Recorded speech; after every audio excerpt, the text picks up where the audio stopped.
If you looked around the web today, you likely read the outrage over the results of a vote to roll back Obama-era protections on what's easiest to understand as open Internet access. The FCC voted along party lines 3-2 to repeal what's known by the god-awful name as net neutrality. It's expected to change how we use and experience the Internet. Critics argue it'll benefit Internet providers over the consumer. As one of the dissenting FCC commissioners put it today, I raised a ruckus because today's FCC decision rolling back net neutrality is wrong. It's bad for consumers. It's bad for businesses. It's bad for anyone who connects and creates online. There was also this from another dissenting commissioner. The public can plainly see that a soon-to-be toothless FCC is handing the keys to the Internet, one of the most remarkable, empowering, enabling inventions of our lifetime, over to a handful of multi-billion-dollar corporations. What saddens me the most today is that the agency that is supposed to protect you is actually abandoning you.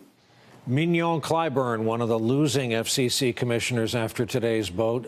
Your Internet provider, names like AT&T, Verizon, our parent company here, Comcast, will now hold the power to decide what you are able to watch based on their investments or interests. They can slow down your Internet speed or completely block content that is not beneficial to their businesses or relationships. The only thing keeping that from being reality is a promise from Internet providers that it won't happen.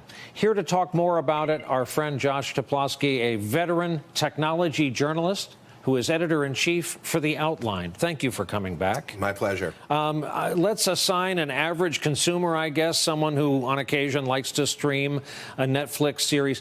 How does this affect people, the folks watching tonight? Yeah, so, I mean, the way to think about the really bad ways this can play out is that, you know, down the road, the service providers, whoever you get your Internet from, decides, you know what, I like this service. They pay me more. I have a better deal with them than I like this service. So Netflix over Hulu. Netflix over Hulu. That's right. And so suddenly Netflix is nice and fast. Hulu gets slowed down. And so you as a consumer have this kind of degraded service for something that you're interested in getting. There's another scenario where these companies start cutting deals with them, right? Where Facebook says, hey, listen, we'll give you a couple bucks for every user we have. Why don't you put everybody onto the Facebook version of the Internet, which is all of Facebook's utilities, all of Facebook's messaging apps. And suddenly you've got separate internets, essentially. You've got separate lanes that people are actually traveling in, which can be bad, really bad for consumers. So if you're an Internet customer and your Internet company has cut a deal with YouTube, it could mean that on some other service you'll get the rotating wheel of death, and you'll have to wait. or degraded, or you have services cut out altogether. I mean, there are countries who where they don't have net neutrality, where when you buy your package for your phone, you say, well, I want this set of messaging apps or this set of messaging apps, and you pay a fee every time you want to add one of those apps into the pipeline. Could you also argue that for rich folks, rich customers for the Internet, they can afford their way around this, and the poor again get screwed? Oh, of course. I mean, in a situation like this where you've got massive corporations who are making decisions for all of the consumer base, you're going to have this sort of class warfare that happens, right? You're going to be able to pay for the better stuff just like you can pay for, better health care in this country.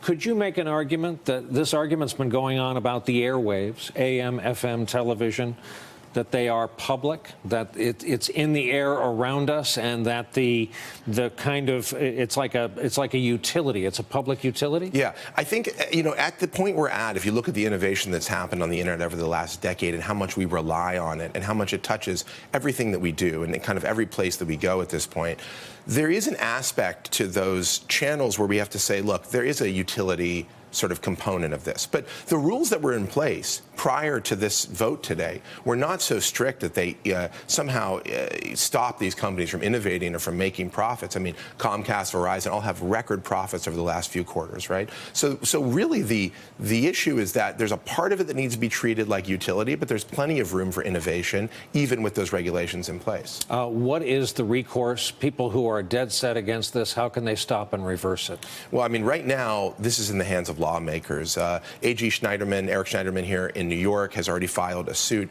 against this ruling. So there's going to be cases that are going to go before the FCC, go to Congress.